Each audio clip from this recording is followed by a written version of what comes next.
Get ready to get interesting. Today we're going to talk about 10 different ways to make your characters more engaging and intriguing. By the way, I'm Brandon McNulty, and I just released a new book on the craft of writing called Story Made Simple.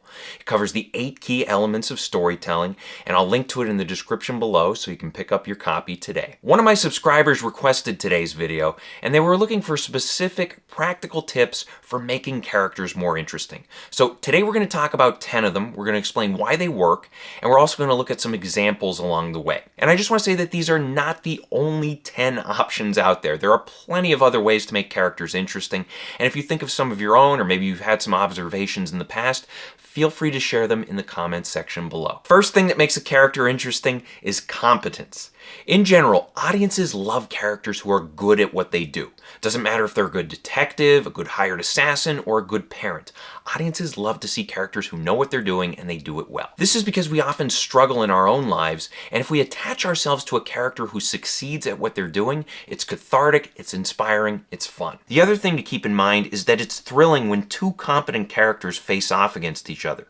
If you pit two criminal masterminds against each other, like in Breaking Bad where you have Walter White and Gus Fring, if you do this, the audience will engage with the story as they wait to see who's going to come out on top and how they're going to pull off that victory. Second thing that makes a character interesting is personal beliefs, codes, or values.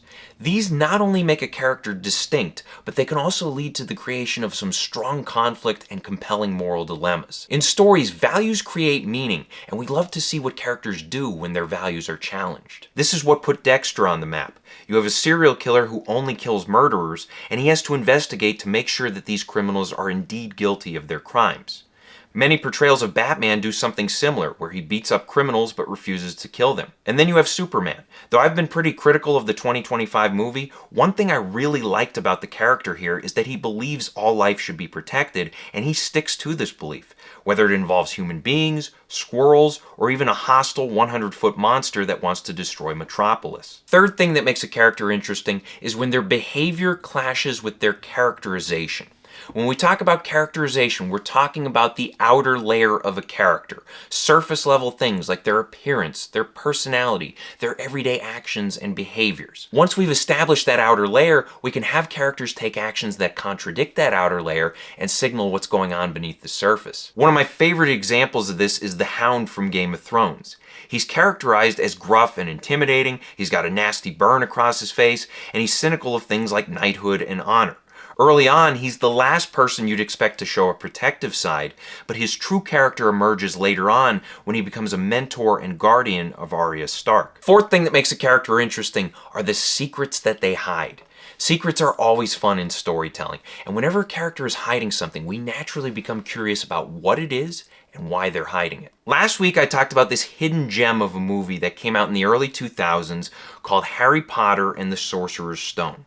Now I know not many people are familiar with this one. It's about a wizard boy, he goes to wizard school, and one of his professors is this guy named Snape.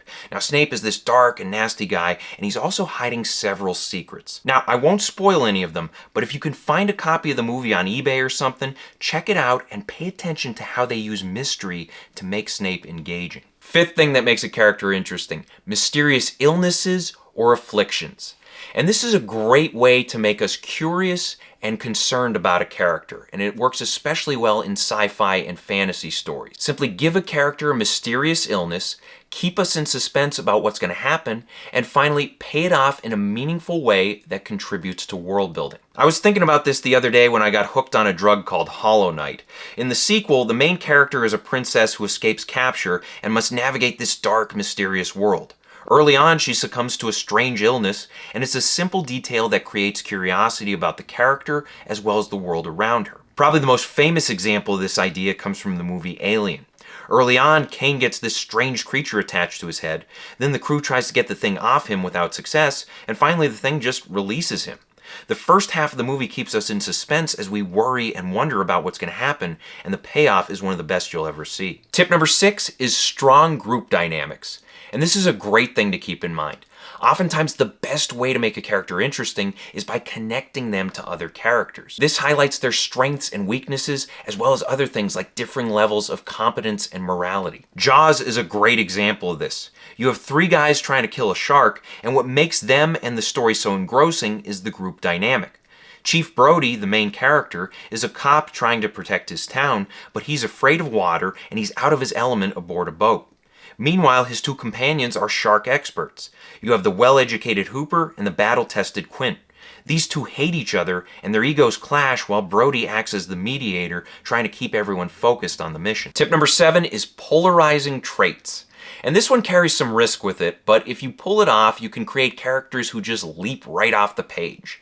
And the way this works, you simply give your characters a trait, attitude, or behavior that is extreme and divisive. Have them be cold-blooded or unthinkably selfish, then present them with an opportunity to change. This works because most characters are presented as decent people, and while there's nothing wrong with these types of characters, they can often be forgettable. But if a character starts off as deeply, deeply flawed, that makes us wonder if they have the capacity for change and how they might go about doing it. Two of my all-time favorite characters are Squall from Final Fantasy and Jaime Lannister from Game of Thrones.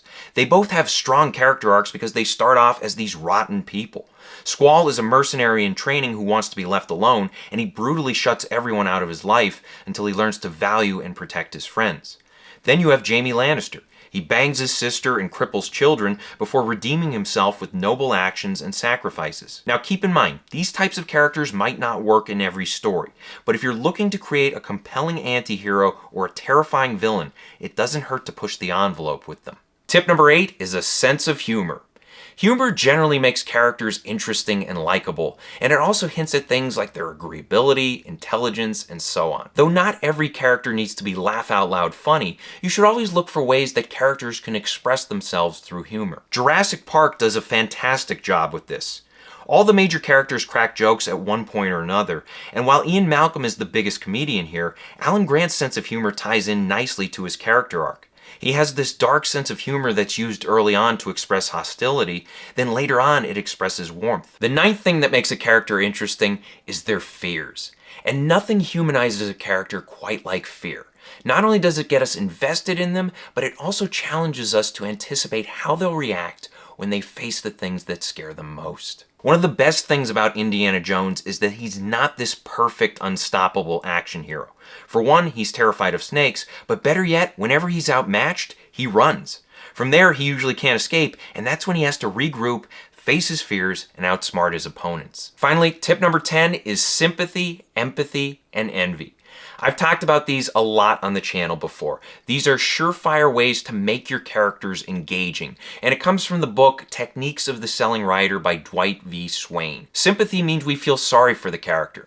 Maybe they have a rough life in general, or they face a major setback, or something else terrible happens to them, or maybe something terrible is about to happen to them. Whatever it is, we pity the character, and that makes us root for them to overcome their problems. Empathy means we understand the character. We may not agree with them, we may not like them, but we understand where they're coming from. And this is something you can often keep in mind with villains. We may not be rooting for a villain to succeed, but we might find them interesting because we understand why they do the things they do. Finally, envy makes us want to step into a character's shoes. We envy their abilities, their skills, their talents, maybe their wealth, their social status, whatever it is. All those things make us wish we could be that character, and that gets us invested in the story, and it also keeps us interested in them and their journey. So I hope this helps. Question of the day: who is your favorite character, and what about them makes them interesting to you?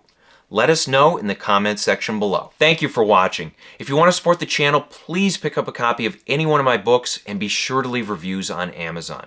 Story Made Simple is great if you're a writer. It covers the 8 key elements of storytelling, and it does so in no-nonsense fashion. Also, be sure to check out my other videos, like, share, and subscribe. Maybe support me on Patreon. And as always, remember to keep on writing.